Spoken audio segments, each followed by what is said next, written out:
नमस्कार दोस्तों, खबर एक्सक्लूसिव के लाइव सेशन में आपका स्वागत है। रोजाना की तरह शाम 5 बजे मैं आपके साथ हाजिर हूँ।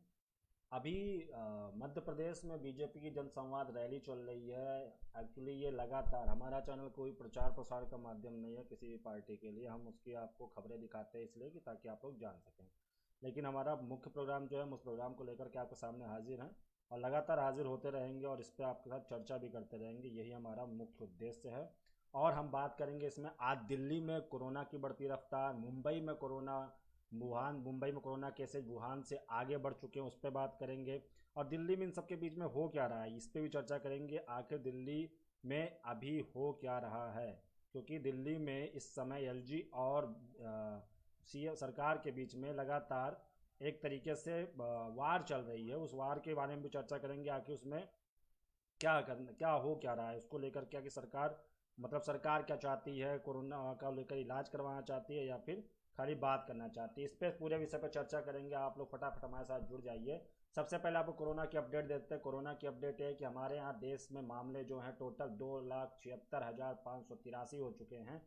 वहीं रिकवर हुए लोग 1,35,206 लोग हैं और मरने वालों का आंकड़ा 7,745 है। यह आपको स्क्रीन पे भी नजर आ रहा होगा। विश्व ट्रैकर में आप देख रहे हैं तो 72,56,412 कन्फर्म केस हो चुके हैं।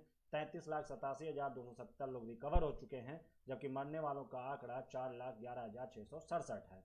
तो ये आपके सामने स्क्रीन पर चल रहा है। हम राज्यवार बात कर लेते हैं खबरों की। राज्यवार कोरोना को लेकर के क्या डाटा है, लेकिन पहले आपको बता दें कि ये पहली बार हुआ है कि जब सही होने वालों का आंकड़ा एक्टिव केस से ज़्यादा हो गया है। एक्टिव केस इस समय देश में 1,33,632 है, जबकि सही होने वालों का जो आंकड़ा है वो 1,35,205 है। तो ये अच्छी खबर है, इसको इस पर ध्यान देने की जरूरत है, क्योंकि आज पहली बार ऐसा हुआ है जब हमारे यहाँ एक्टिव केस कम है और ठीक होने वाले लोगों की संख्या ज़्यादा है। अब हम स्टेट वाइज बात कर लेते हैं। सबसे पहले महाराष्ट्र की बात करेंगे। महाराष्ट्र में टोटल केसेस 90,787 हो चुके हैं, जिसमें से 42,638 ठीक हो चुके हैं। मतलब यहाँ भी ठीक होने वाला रेशियो अच्छा है। जबकि जो संक्रमित हैं अभी भी वो 44,860 हैं और मरने वालों का आंकड़ा 3,289 हो चुका है। बात कर लें अगर दिल्ली की, तो दिल्ली में 31,309 केसेज टोटल हैं, जिसमें से 11,861 ठीक हो चुके हैं और 18,543 लोग अभी संक्रमित हैं, जबकि 905 लोग अपनी जान गंवा चुके हैं।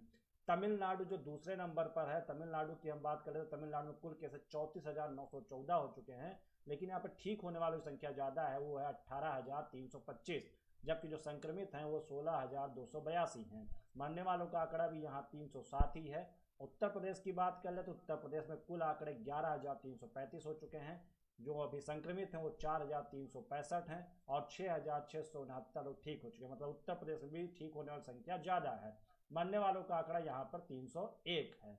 वहीं वेस्ट बंगाल की बात करें, वेस्ट बंगाल में 4,950 एक्टिव केसेज हैं, जबकि 3,620 सही हो चुके हैं और 415 लोगों की जान जा चुकी है। यहाँ पे कुल केसेज 8,985 है। राजस्थान की बात करें तो राजस्थान में 11,245 कुल केसेज है और यहाँ पे 2,662 एक्टिव केसेज है, जबकि 8,328 लोग ठीक हो चुके हैं और 255 लोग वहाँ के यहाँ पर अपनी जान गंवा चुके हैं। अन्य राज्यों में आपको बात करें तो मध्य प्रदेश में आज बीजेपी की रैली हुई, तो मध्य प्रदेश की स्थिति भी जानना जरूरी है। तो मध्य प्रदेश में 2,700 एक्टिव केस है, जबकि 6,729 लोग ठीक हो चुके हैं और 420 लोगों की जान हो चुकी है, जबकि कुल केसेज यहाँ पे 9,849 है। मतलब कुछ ही दिनों में यहाँ पर भी केसेज 10,000 को पार कर जाएंगे।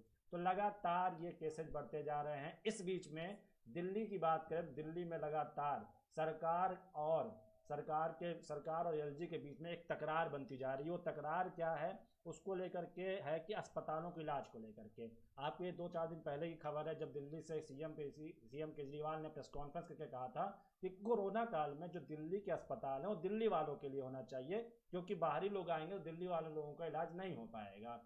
तो उसके बाद एलजी को जब ये फैसला उन्होंने सुनाया तो एलजी ने फैसला पलट दिया और इसके बाद से पूरे टकराव की स्थिति शुरू हो गई। फिर केजरीवाल को कोरोना के लक्षण पाए जाते हैं, वो टेस्टिंग के लिए खुद को क्वारंटीन कर लेते हैं। इस बीच में मनीष सिसोदिया सामने आते हो, मनीष सिसोदिया एलजी के साथ बैठक करते हो, बैठक के बाद निकलते हो, कहते हैं कि जुलाई तक की हमें दिल्ली को 80,000 बेड की जरूरत पड़ेगी और उसके अलावा केसेज जो है 5.5 लाख तक पहुंच जाएंगे। तो ये काफ़ी गंभीर विषय था, इसको लेकर के उन्होंने बात कही, जिस पर डॉक्टरों ने भी कहा कि हाँ ऐसा हो सकता है, अगर लापरवाही हुई तो ऐसे मामले बढ़ सकते हैं। वहीं मनीष सिसोदिया ने एक बात और कही, आज कही उन्होंने कि अगर उत्तर प्रदेश कहता है कि हमारे यहाँ सबसे बड़ी आबादी का प्रदेश है और हमारे यहाँ केसेज देखिए कुछ ज़्यादा नहीं आ रहे हैं, हमारे यहाँ लोग केसेज नहीं आ रहे हैं, तो उन्होंने कहा कि पहले आप जांच नहीं करवा रहे हैं और अगर आपके सब कुछ ठीक है तो आप फिर क्यों हल्ला कर रहे हैं दिल्ली के अस्पतालों में इलाज करवाने को लेकर के। उत्तर प्रदेश का आदमी आएगा दिल्ली में चेकअप करवाएगा और फिर दिल्ली के अस्पताल में भर्ती हो, दिल्ली में कोरोना केसेज बढ़ेंगे, ये सब मनीष सिसोदिया का कहना था। उसके बाद अरविंद केजरीवाल ने प्रेस कॉन्फ्रेंस किया, उन्होंने कहा, उन्होंने साफ किया कि हम किसी भी तरीके का टकराव नहीं चाहते हैं, एलजी के साथ हमारा जो भी चीज़ें हैं हम मिलकर लड़ेंगे कोरोना को, अगर ऐसा नहीं होता है तो कोरोना से जीत पाना बहुत ही मुश्किल होगा और कोरोना को लेकर के अगर जीतना है तो देश को एक होना पड़ेगा। ये केजरीवाल की बहुत अच्छी बात थी, इस बात को लेकर के मैं भी समर्थन करता हूँ और खबर एक्सक्लूसिव भी समर्थन करता है कि कोरोना को लेकर के जिस तरीके से देश के अंदर राज्यवार और पार्टीवार आपस में लड़ाइयाँ चल रही हैं वो रुकनी चाहिए, क्योंकि कोरोना महामारी कोई राजनीतिक मुद्दा नहीं है।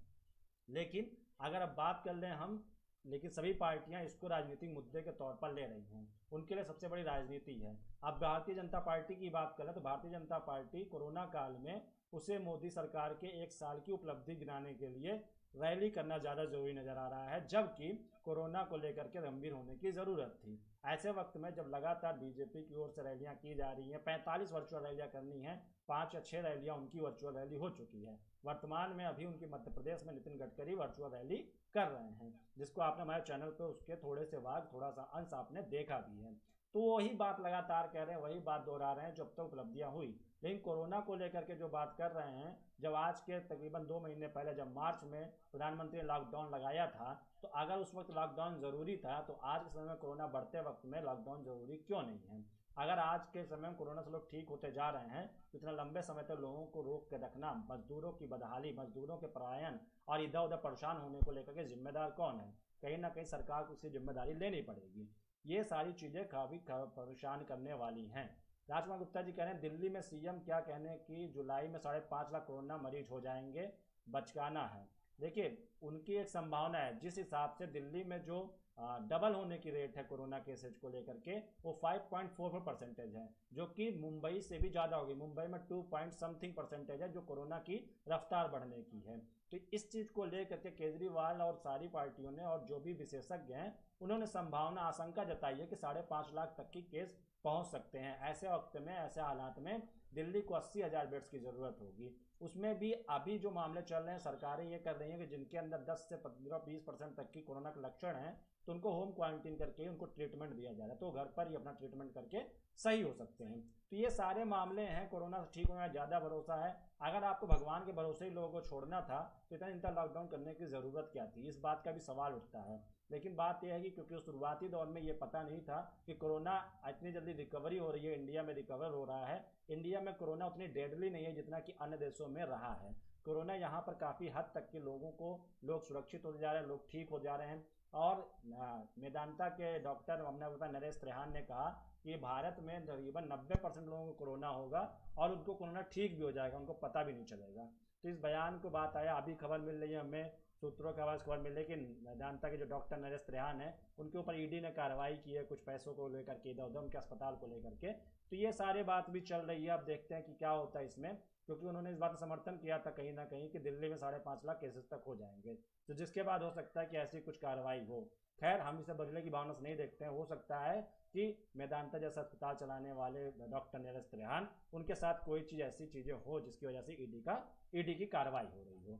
तो ये लगातार बात चल रही है, कोरोना की बात चल रही है, इस पर और चर्चा करेंगे। उससे पहले हम आपको आज की अपनी दूसरी खबर बता दें। हमारी दूसरी बड़ी खबर ये है कि जो अनामिका शुक्ला उर्फ अनामिका सिंह उर्फ प्रिया थी, उनके मामले में एक नया मोड़ आया है। इसमें एक नई लड़की सामने आई है जिसका नाम अनामिका शुक्ला है और वो गोंडा की रहने वाले। उसने कहा कि मेरे जो दस्तावेज हैं उसको मैंने फॉर्म भरा तो था, लेकिन मैं वर्तमान में कहीं नौकरी नहीं कर रही हूँ, उसके बावजूद मेरे दस्तावेजों का गलत इस्तेमाल किया जा रहा है।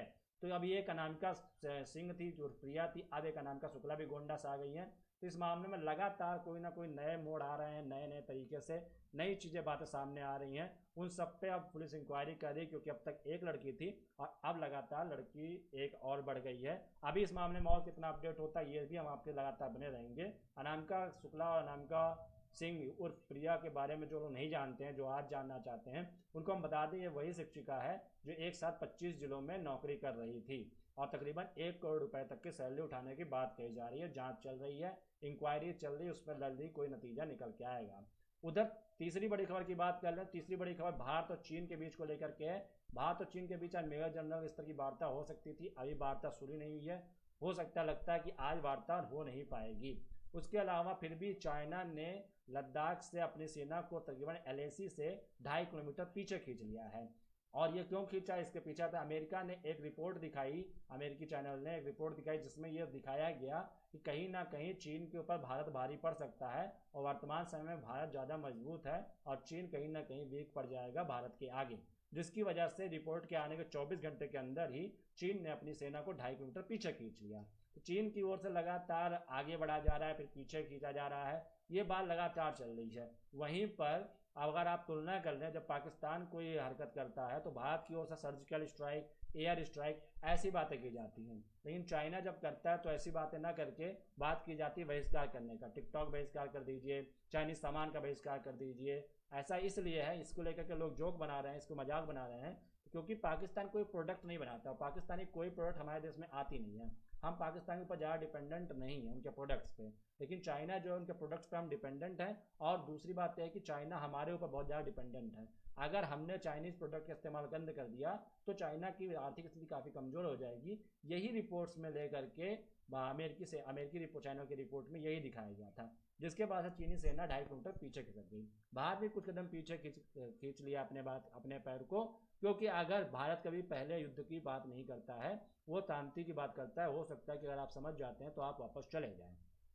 इस बीच में नेपाल को लेकर भी तनाव बरकरार है, नेपाल को लेकर के वार्ता करनी है, लेकिन वहां पर कहीं ना कहीं पे अभी कोरोना को लेकर के वो बात टाली जा रही है, क्योंकि काठमांडू में वार्ता होनी है और काठमांडू भारत से कोई ना कोई किसी न किसी राजनेता या एडमिरल या जनरल लेवल के आदमी को वहां पर जाना पड़ेगा, जब उनसे वार्ता होगी। तभी कोरोना काल को देखते हुए वार्ता को टाला जा रहा लगातार। नेपाल ने इसको लेकर कल तंज भी कहा था कि चीन से बात करने के लिए आप फट से तैयार हो जाते हैं और नेपाल हमारे देश से बात करने के लिए आपको कोरोना का बहाना लगता है और आप कोरोना का बहाना लेकर के आप बात नहीं करना चाहते हैं।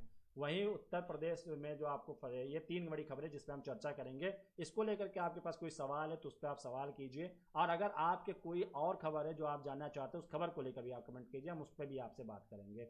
अब बात कर लेते हैं, फिर से आ जाते हैं हम दिल्ली को लेकर के। दिल्ली में कोरोना को लेकर के जो अपडेट चल रही है, दिल्ली में कोरोना को लेकर के कोरोना के मामले लगातार बढ़ रहे हैं। पिछले 24 घंटे की बात करें तो वहाँ 1300 केसेज आ गए। 1300 केसेज का मतलब होता है कि कोरोना के मामले लगातार वहाँ बढ़ रहे हैं। अरविंद केजरीवाल की कोरोना टेस्ट निगेटिव आया, उसके बाद उन्होंने प्रेस कॉन्फ्रेंस किया और वो बहुत ही बदले सुर में नजर आ रहे थे। उन्होंने किसी से लड़ने और टकराव को लेकर के मना करते हुए कहा कि हमें साथ मिलकर लड़ना होगा, अगर हम इस तरीके से लड़ते रहे तो कोरोना से जीत पाना बहुत ही मुश्किल और नामुमकिन सा हो जाएगा। कोरोना के मामला, कोरोना अपना पैर पसारता चला जाएगा और ये बहुत बड़ी समस्या का हो सकता है, बड़ी समस्या हो सकती है। तो ये दिल्ली में अब थोड़ा सा LG को लेकर के टकराव कम हो रहा है। अब बात कर लेते हैं अनामिका शुक्ला वाले मामले का। ये फर्जी टीचर जो मामला है, अब गोंडा की जो अनामिका शुक्ला, उन्होंने आरोप लगाया है कि उनके जो डॉक्यूमेंट्स हैं वो गलत यूज हो रहे हैं। उन्होंने कहा जो अनामिका शुक्ला नाम से डॉक्यूमेंट्स इस्तेमाल किए गए हैं सारी जगहों पर, वो मेरे डॉक्यूमेंट्स हैं और उसका गलत इस्तेमाल हो रहा है, जबकि मैं कहीं नौकरी भी नहीं कर रही हूँ। हाँ, मैंने फॉर्म भरा था पेपर देने के लिए, लेकिन उसको गलत तरीके से यूज किया जा रहा है। तो इसको अभी तक की 25 कुलम नियुक्ति लेकर अनामिका को गिरफ्तार कर लिया है। कासगंज पुलिस ने मंत्री के निर्देश पर मुकदमा भी दर्ज कर लिया है और गिरफ्तार भी कर लिया है। अब इसमें नया मोड़ जो है, गोंडा जिले की ये जो अनामिका शुक्ला आई है, नई सामने आई है, वो भुलईडीह की रहने वाली हैं। उन्होंने डॉक्यूमेंट गलत होने का इस्तेमाल होने का आरोप लगाया है। मंगलवार को BSA के सामने अनामिका शुक्ला पेश हुई और अपने सभी शैक्षिक प्रपत्र दिखाए। अनामिका शुक्ला का कहना है कि वो आज भी बेरोजगार हैं। उसने नगर कोतवाली में ऑनलाइन FIR दर्ज करवा दी है। फर्जी टीचर अनामिका शुक्ला मामले में रोज नए नए खुलासे जा रहे हैं। 25 स्कूलों में नियुक्ति ने प्रशासन की नींद उड़ा रखी है। उधर कासगंज पुलिस ने मंत्री के निर्देश पर अनामिका जो पहले गिरफ्तार हुई टीचर उसको गिरफ्तार भी कर लिया है, मुकदमा भी दर्ज कर लिया है। अब ये गोंडा वाली जो मामला आया है अनामिका शुक्ला, इसमें फिर से उलझ गया है कि ये आखिर अनामिका शुक्ला अगर वो अनामिका सिंह थी तो आखिर अनामिका शुक्ला मतलब और भी अनामिका हैं, जिसको लेकर के डॉक्यूमेंट्स को थोड़ा सा कूट उसको इरेज करके गलत मिला करके उसको इस्तेमाल किया जा रहा है। जैसे कि अनामिका सिंह थी तो अनामिका शुक्ला का नाम का दस्तावेज इस्तेमाल किया गया, तो ये अनामिका शुक्ला को जब पता चला तो उन्होंने इसकी शिकायत दर्ज करा दी, नहीं तो उनके ऊपर भी गाज गिर सकती थी और वो भी इसमें दिक्कत आ सकती थी। तो अनामिका शुक्ला, अनामिका उर्फ प्रिया के बारे में आपको बता दूं जो है वो तकरीबन KGBV में काम करती है, मतलब कस्तूरबा गांधी आवासीय विद्यालय में काम करती हैं, जहां पर गरीब तबके की लड़की, गरीब और कमजोर तबके के लड़कियों को पढ़ाया जाता है और वहां पर शिक्षिका घर वहीं पर रहती है, विद्यालय में ही रहती है, बच्चियां भी विद्यालय में रहती हैं, वहीं रह करके वहीं खाना खा करके उन्हें पढ़ाना होता है। ऐसे में भी जो अनामिका और प्रिया थी वो 25 स्कूलों में काम कर रही थी, रायबरेली, अमेठी, अम्बेडकर नगर, रायबरेली, प्रयागराज, अलीगढ़, ऐसे कई 25 जिले हैं। और इसमें ऐसा भी नहीं पार्ट टाइम, फुल टाइम की वो टीचर थी और संविदा पे रखी जाती, जिनकी सैलरी 28 से 30 हज़ार होती है और उनको सैलरी भी बराबर मिलती जा रही थी। तकरीबन 13-14 महीनों की सैलरी भी उन्होंने उठा रखी है। आज जब शिक्षक को नोटिस भेजा गया था, अभी तक तो उसका कोई जवाब भी नहीं दिया शिक्षक, क्योंकि जवाब होगा तब तो देगी, अगर वो निर्दोष होगी तो कुछ जवाब देगी, कुछ अपने तबसात पर मारेगी, लेकिन ऐसा तो नहीं है कि पूरी तरीके से वही खाली इसमें आरोपी है।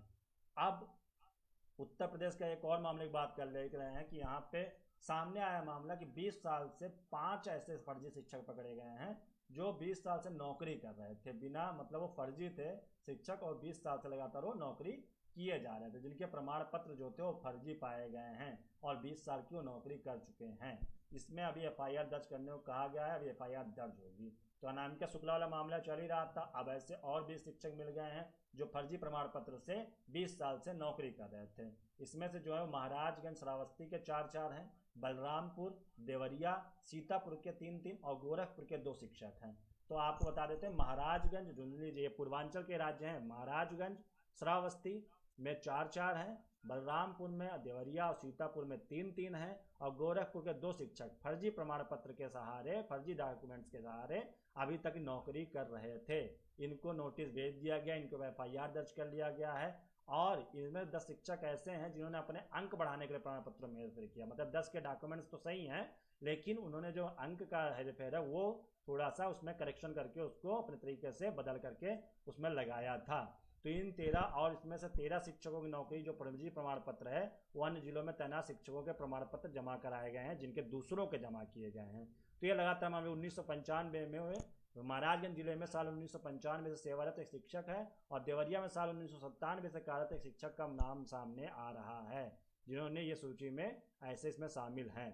तो ये देख लीजिए लगातार मामले आ रहे हैं। अब सामने मामला आ गया, जब गोंडा तक की बात पहुंची तो बलरामपुर तक भी पहुंची और बलरामपुर से भी 3 लोग निकल आए जो फर्जी शिक्षक बन करके नौकरी, फर्जी प्रमाण पत्र ला के नौकरी कर रहे थे। बलरामपुर के कौन शिक्षक हमको बताएंगे, क्योंकि हमारे बहुत सारे दर्शक बलरामपुर जिले से रिलेट करते हैं, बलरामपुर जिले से जुड़ते हैं, तो उनको हम बता दें कि बलरामपुर में बहुत सारे लोग, 3 टीचर ऐसे पकड़े गए जो उन्होंने फर्जी प्रमाण पत्र के सहारे नौकरी कर रहे थे। उनके नामों का खुलासा हम आपको अपनी वेबसाइट पर जरूर दे देंगे कि वो कौन से शिक्षक थे, कहाँ पे नौकरी कर रहे थे।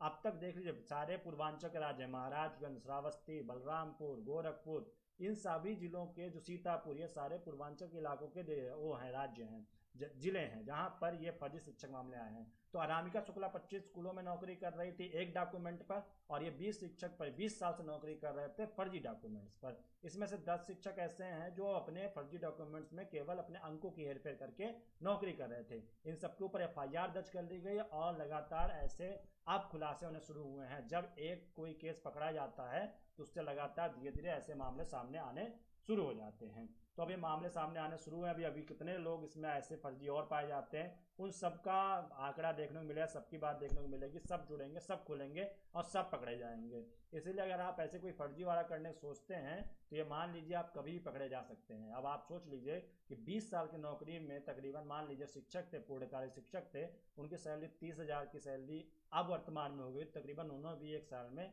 प्रत्येक शिक्षक ने तकरीबन 50 से 60 लाख रुपए तक की सैलरी उठा ली होगी। अब 50 लाख तक की सैलरी उठा ली होगी। अब उनके FIR दर्ज होगा, मानहानि का केस दर्ज होगा और उनको एक मोटी रकम सरकार को जब वापस करनी पड़ेगी और उनकी ज़िंदगी खराब हो गई। और उसके अलावा उनके परिवार वालों के ऊपर जो अब तक मान प्रतिष्ठा बनी हुई थी वो प्रतिष्ठा भी धूमिल हो जाएगी।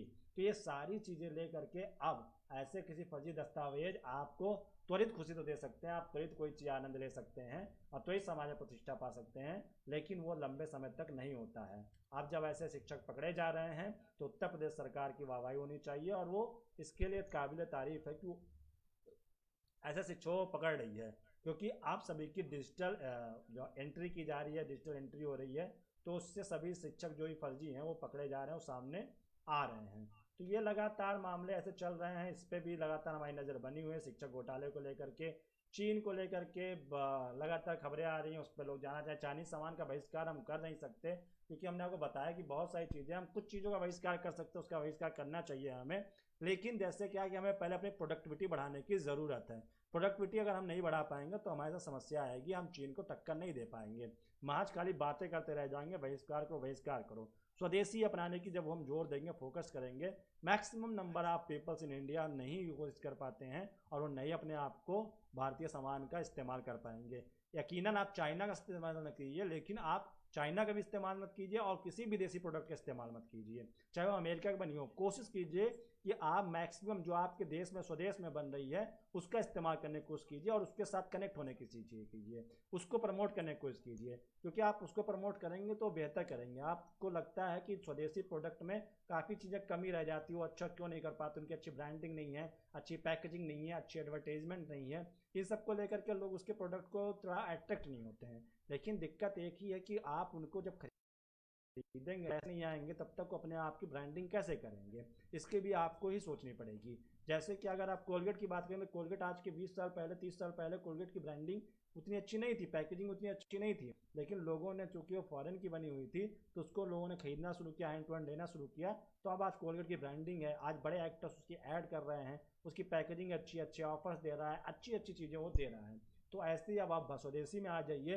तो रामदेव ने पतंजलि जैसा प्रोडक्ट, पतंजलि का प्रोडक्ट लेकर आया स्वदेशी, और उसकी पैकेजिंग अच्छी की, उसकी एडवर्टीजमेंट अच्छी की, तो आप देखिए आपको वो भी अच्छा लग रहा है, आप लोग उसका इस्तेमाल करने लग गए। लेकिन रामदेव एक बहुत बड़े योग शिविर चलाते हैं, योगा गुरु हैं, और उनके पास अच्छी प्रॉपर्टी है, अच्छे संपदा है, जिसको उनको लोग प्रोडक्ट करते हैं, तो उनको लोग स्पॉन्सर करते हैं। लेकिन और लोगों को जो छोटे काम करने वाले हैं, छोटे उद्योग धंधे वाले हैं, उनको हमें और आपको प्रमोट करना होगा। जब हम उनके प्रोडक्ट का इस्तेमाल करना शुरू करेंगे, धीरे धीरे वो बढ़ेंगे, तो भारतीय कंपनियां बढ़ेंगी और वो धीरे धीरे आपके लिए फ़ायदेमंद होंगी। तो दोस्तों, ये लाइव सेशन हम रोजाना करते हैं आपके साथ, शाम 5 बजे आप लोग जुड़िए। और जो भी हमें लाइव देख रहे हैं, अगर हमें लाइक नहीं किया तो लाइक करें, और अगर आप हमें कोई कमेंट करेंगे लाइव देख रहे हैं, तो हमें पता चलेगा कि हमें देख कौन रहा है। जरूर एक कमेंट तो आप जरूर कीजिए, चाहे हेलो कीजिए, चाहे हाय कीजिए, लेकिन आप एक कमेंट करके अपनी मौजूदगी दर्ज कराइए ताकि मैं आपका नाम ले लूँ। आज के हमारे जो दर्शक जुड़े थे, जिन्होंने भी कमेंट किया है, विनोद कुमार जी आपका बहुत बहुत शुक्रिया, संस्कृति गुप्ता जी आपका बहुत बहुत शुक्रिया, राजकुमार गुप्ता जी आपका भी बहुत बहुत शुक्रिया, और दर्शक जो लाइव जुड़े हैं उन्होंने कमेंट नहीं किया है, उनका भी बहुत बहुत शुक्रिया, वो लोग हमारे साथ जुड़े। और दोस्तों, ऐसे ही हम रोजाना आपके साथ चर्चा करेंगे, और जो भी बड़ी पार्टियों का या राजनेताओं की रैलियाँ होंगी या उनके स्पीच होंगे, वो आपके चैनल पे आपको मिलेंगे देखने के लिए। तो आज के लाइव सेशन में बस इतना ही। कल फिर जुड़ूंगा आपके साथ शाम 5 बजे, सीधी बात सौरभ के साथ में।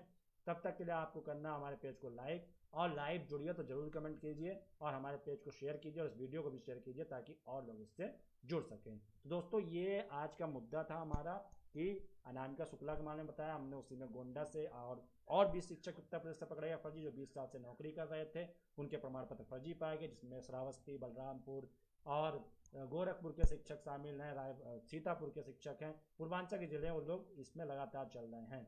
राजकुमार गुप्ता जी कह रहे हैं दिल्ली में कोरोना मरीज के बेहतग्राफ को देखते हुए वहाँ लॉकडाउन सख्ती से लगाना चाहिए। ये लॉकडाउन लगाना चाहिए। जैसे अब कानपुर की मैं बता दूं, कानपुर को लेकर अपडेट दे देता हूँ। कानपुर में अभी कलेक्टर ने आदेश दे दिया है कि 30 जून तक की वहाँ पे कोई भी धार्मिक स्थल नहीं खुलेंगे। तो कानपुर में 30 जून तक की धार्मिक स्थलों पर रोक जारी रहेगी। भले केंद्र ने दे दिया है, लेकिन केंद्र ने राज्य पर डाला है, राज्य ने कलेक्टर्स पर डाला है। तो कलेक्टर ने आदेश दे दिया है कि कानपुर में अभी मंदिर 30 जून तक नहीं खुलेंगे, क्योंकि वहाँ पे जो कोरोना केसेज वो लगातार बढ़ते आ रहे हैं। वहीं जौनपुर में भी केसेज बढ़ते जा रहे हैं। मध्य प्रदेश की बात करें, छिंदवाड़ा के पांडुरना से हमारे रिपोर्टर ने हमें खबर भेजी, छिंदवाड़ा में 2 मौतें हो गई, 2 कोरोना से मौतें हो गई। इसी बीते कुछ दिनों में 2 लोगों की मौत हो गई। तो ये लगातार कोरोना के मामले बढ़ते जा रहे हैं। और अंबेडकर नगर के मुख्य चिकित्सा अधिकारी की भी मौत होगी। अंबेडकर नगर के जो सीएमएस थे उनकी मौत हो गई, 58 साल के थे, उनकी मौत कोरोना से हो गई।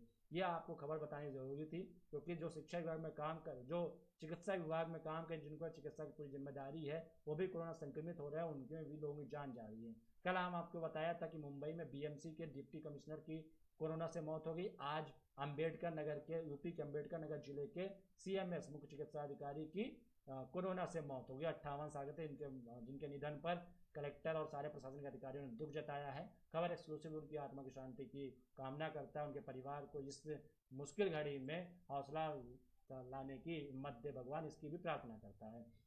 तो ये सारी चीज़ें, कोरोना को आप हल्के मत लीजिए। लोग रिकवर हो रहे हैं, अच्छी बात है, लेकिन उसको अगर आप मजाक में लेंगे तो कोरोना आपके ऊपर ज़्यादा हावी भी हो सकता है, और कोरोना से आपकी ज़िंदगी बहुत ज़्यादा प्रभावित हो सकती है, बहुत चीज़ें परेशान कर सकती हैं। क्योंकि हमारी इम्यूनिटी सिस्टम बहुत अच्छी है, लेकिन देश में बीमार होने वालों की संख्या भी ज़्यादा है। देश में बीमार लोग काफ़ी हैं अन्य बीमारियों से, तो कोरोना बीमारों पर ज़्यादा अटैक करता है। और जो कोरोना से ठीक हो जाएं, उनसे आप भेदभाव मत कीजिए, क्योंकि आप जब फ़ोन लगाते होंगे तो उसमें भी यही कहता होगा कि कोरोना से हमें लड़ना है, हमें बीमारी से लड़ना है, बीमार से नहीं लड़ना है, इसलिए बीमारों के साथ भेदभाव मत कीजिए। तो जो बीमार हैं उनके साथ भेदभाव मत कीजिए, उनको आप, जो सही हो चुके हैं, ऐसा कोई ऐसी बीमारी नहीं है, उससे थोड़े दूर रहने की ज़रूरत है, सावधानी बरतने की ज़रूरत है। लेकिन ऐसा नहीं है कि वो आप एकदम उनको इग्नोर कीजिए, उनको नेगलेक्ट कीजिए। तो इस तरीके का माहौल मत बनाइए। तरीके का माहौल बनाएंगे तो कोरोना बहुत ज़्यादा घातकारी हो जाएगा, पहले से ही है। केजरीवाल की बात आज दो नोट करने वाली है। उन्होंने कहा कि पूरे देश में सभी सरकारों को, सभी को मिल करके लड़ना होगा, क्योंकि अगर ऐसा नहीं होता है तो वाकई में स्थिति बहुत बुरी हो जाएगी। चाहे उत्तर प्रदेश का आदमी दिल्ली में इलाज कराए, चाहे दिल्ली का आदमी उत्तर प्रदेश में इलाज कराए, कोई किसी राज्य का हो, कोई किसी राज्य में इलाज कराए, जहाँ उसको अच्छा लगता है वहाँ इलाज कराए। सरकार को चाहिए कि हर राज्य अपने यहाँ पे अच्छी व्यवस्था करे और बेहतर व्यवस्था करे। टेस्टिंग को लेकर बात है की बात ये सही है कि अधिकांश राज्यों में टेस्टिंग बहुत लो चल रही है, जिस वजह से कोरोना के मामले वहाँ कम आ रहे हैं, जबकि दिल्ली और मुंबई में कोरोना टेस्टिंग काफ़ी अच्छे लेवल पे हो रही है, इसलिए वहाँ पे मामले ज़्यादा आ रहे हैं। लेकिन दिल्ली की भी हम बात करें तो दिल्ली के हमारे रिपोर्टर संवाददाता ने बताया कि यहाँ पर जाँच को लेकर के उतनी गंभीरता नहीं जताई। लोग अपनी जाँच स्वयं करा रहे हैं, क्योंकि दिल्ली में काफ़ी पढ़े लिखी लोग आबादी है, तो लोग अपनी जांच खुद करवा रहे हैं। और जांच के नाम पर निजी अस्पताल मनमाने पैसे वसूल रहे हैं। कोई 3,000 ले रहा है, कोई 4,000 ले रहा है, कोई 5,000 ले रहा है, कोई 7,000 तक की रुपये ले रहा है। तो ये सारी भी खबर सुनने को आ रही है। इस पर हमने आपके साथ 2-3 दिन पहले आपसे चर्चा की थी कि निजी अस्पतालों पर लगाम लगाने के लिए सरकार अभी कोई रणनीति नहीं अपना रही है। केजरीवाल सख्ती दिखा रहे हैं, लेकिन फिर भी निजी अस्पताल अपनी बेदखली से कमाई कर रहे हैं और कोरोना जाँच के नाम पर हज़ारों रुपये लोगों से ऐंठ ले रहे हैं, और वो डर के मारे डरते हैं, डर की वजह से वो पैसे दे भी रहे हैं। तो ये कोरोना को लेकर के आपको घबराने की जरूरत नहीं है। अगर आपके अंदर हल्के फुल्के लक्षण आपको लगते हैं कि आपके अंदर हल्के फुल्के लक्षण हैं, तो अपने आप को सेल्फ क्वारंटीन कर लीजिए कुछ दिन के लिए, 12-13 दिन क्वारंटीन कर लीजिए, आप ऑटोमेटिक सही हो जाएंगे।